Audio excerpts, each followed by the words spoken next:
कानपुर का हैलेट अस्पताल अब असहनीय दर्द के रोगियों के लिए वरदान बन गया है। बहुत सी बीमारियां ऐसी होती हैं जिसमें दर्द असहनीय हो जाता है और मरीज की स्थिति ऐसी भी नहीं होती कि वह इसका इलाज कर सके, क्योंकि इसका इलाज महंगा होता है। प्राइवेट अस्पताल जाना हर किसी के बस की बात नहीं होती। ऐसे में दर्द के साथ जीना एक मजबूरी बन जाती है। लेकिन कानपुर का हैलेट अस्पताल, जो कि एशिया का सबसे बड़ा अस्पताल है, वहां पर एक ऐसा डिपार्टमेंट तैयार है जो किसी भी क्रॉनिक डिजीज, साइंटिका, स्लिप डिस्क आदि से तड़पते हुए मरीजों के लिए एक नई तकनीक लेकर आया है, जिसके द्वारा एक छोटा सा छेद कर मरीज को तुरंत आराम पहुंचाने का काम किया जाता है। यह इतना सस्ता है, यह कह ले कि लगभग फ्री। इसी पर न्यूज प्लस संवाददाता आलोक शर्मा ने हैलेट अस्पताल के वरिष्ठ चिकित्सक डॉक्टर चंद्रशेखर से खास बातचीत की है। सुनिए।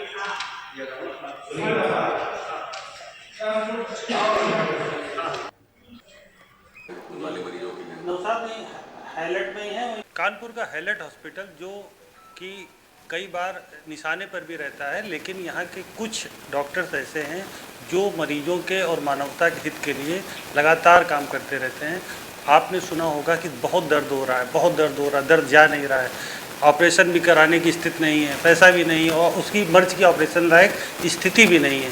फिर वो क्या करे? फिर वो यदि आता है कानपुर के हैलेट हॉस्पिटल, नई बिल्डिंग, तो वहाँ उसको मिलते हैं डॉक्टर चंद्रशेखर, जो स्पेशलिस्ट हैं एक विधा के। वो विधा ये कहती है कि आपको ज़रूरत नहीं है कि आप ऑपरेशन कराएं, एक छोटे से एक्सपेंसेस के साथ, जीरो एक्सपेंसेस के साथ में आपको दर्द से राहत दिलाने का काम कर रहे हैं कानपुर के डॉक्टर चंद्रशेखर मेडिकल कॉलेज के। डॉक्टर साहब से बात करते हैं। सर, जो ये नई टेक्नोलॉजी आई है, ये कितनी प्रभावी है उन मरीजों के लिए जो दर्द से तड़प रहे होते हैं?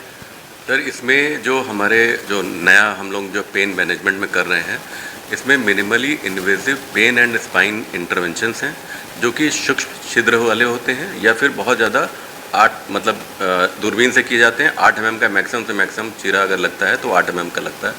और उससे बहुत सारे मरीज हैं जिसमें कमर दर्द है, स्लिप डिस्क है, शैटिका वाले हैं, जिनको हाथों पैरों में झुंझुनाहट, फटन, चलने पे पैर भारी भारी लगता है।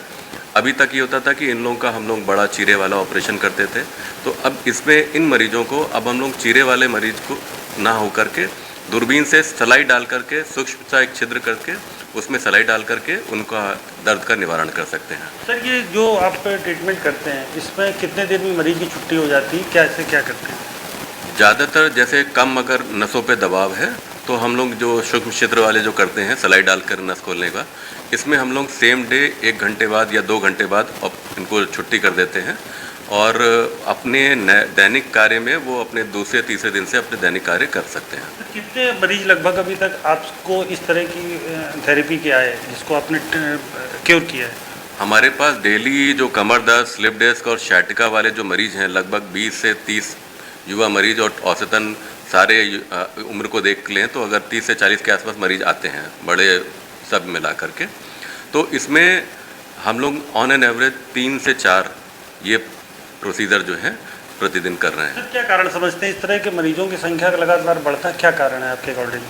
अभी आजकल हो क्या रहा है कि जितने भी युवा लोग हैं या फिर सब लोग अपने कार्य में इतने ज़्यादा व्यस्त हैं कि अपने सही से खान पान नहीं है। दूसरा, उनका एक्सरसाइज रूटीन फॉलो नहीं करते हैं, मोबाइल यूज़ कर रहे हैं, उनका ख़राब पोस्चर है। ये सारी चीज़ें हैं जिसकी वजह से ये अपना जो रीढ़ की हड्डी पे और बाकी जो मांसपेशियां हैं उन पे ध्यान नहीं दे पा रहे हैं, जिसकी वजह से ये स्लिप डिस्क और ये सब बाकी चीज़ें बढ़ती जा रही हैं। तो क्या सजेस्ट करेंगे लोगों को अपनी दिनचर्या में या अपने रूटीन लाइफ में क्या परिवर्तन को लाना चाहिए? सबसे पहले तो सुबह शाम दोनों टाइम योगा करें। स्पाइन एक्सटेंशन एक्सरसाइजेज हैं, सूर्य नमस्कार जैसी एक्सरसाइजेज हैं, हमारे योगी ने दी हैं। तो ये इतनी अच्छी एक्सरसाइज है कि सूर्य नमस्कार यदि कोई व्यक्ति सुबह शाम दोनों टाइम करता है, वो 8 जो क्रियाएं हैं, वो 8 क्रियाएं उसके पूरे शरीर को संचालित कर सकती हैं। दूसरी चीज़ ये है कि अच्छा खान पान, आजकल जो है बर्गर, पिज़्ज़ा ये सब चल रहा है, उसकी जगह नॉर्मल खाना खाएं और पोस्चर सही रखें। अपना काम करते हैं, बैठते हैं, सिस्टम पे बैठ रहे हैं, कंप्यूटर पे काम कर रहे हैं, तो अपना रीढ़ की हड्डी को, अपने स्पाइन को सीधा रख के बैठे। अक्सर लोग यूँ झुक के बैठते हैं, वो खराब है। लोग अक्सर यूँ मोबाइल यूँ देखते रहते हैं, ये भी खराब है। हमारे जितना ज़्यादा हम स्पाइन को बेंड करके रखेंगे, हमारी स्पाइन के लिए उतना ज़्यादा नुकसान है। तो इसलिए बहुत ज़रूरी है कि आप अपनी स्पाइन को ठीक रखें, पोस्चर ठीक रखें, रोज एक्सरसाइज करें और मोबाइल का कम से कम इस्तेमाल करें तो अच्छा रहेगा। जैसा कि आपने देखा बताया डॉक्टर चंद्रशेखर ने कि अपनी रूटीन लाइफ को और अपने खान पान को ठीक करके, योगा करके, सूर्य नमस्कार करके आप अपने शरीर को स्वस्थ रख सकते हैं। और अगर उसके बाद भी कोई दिक्कत होती तो हैलट हॉस्पिटल आपके लिए 24/7 तैयार है। यहाँ की टेक्नोलॉजी, यहाँ का जो पेन डिपार्टमेंट है वो आपके दर्द को निजात दिलाने के लिए आपके साथ उपलब्ध है। कैमरामैन अमित के साथ आलोक शर्मा, न्यूज़ प्लस कानपुर।